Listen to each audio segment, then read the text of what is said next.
Australia officially becomes the first country in the developed world to increase rates. The first country.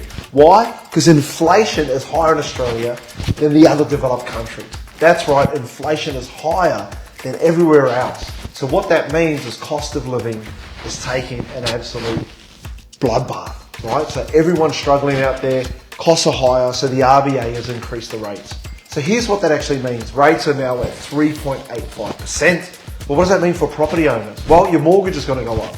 Your mortgage repayments are going to go up. You'll be spending more this year than what you were spending last year on your mortgage.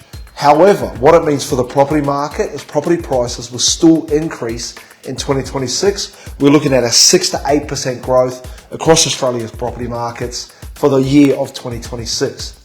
You're going to be paying more on your mortgage, guys.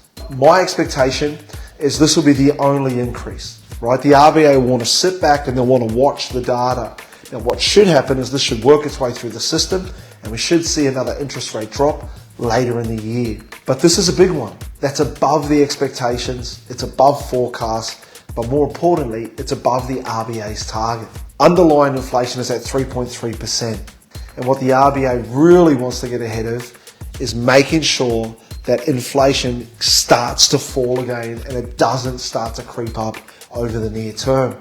So expect to see changes in the mood around property. You'll see a shift, but the reality is there is a huge undersupply of properties here in Australia. There's just not enough property. So we will still see strong property price growth in 2026, especially in the right markets.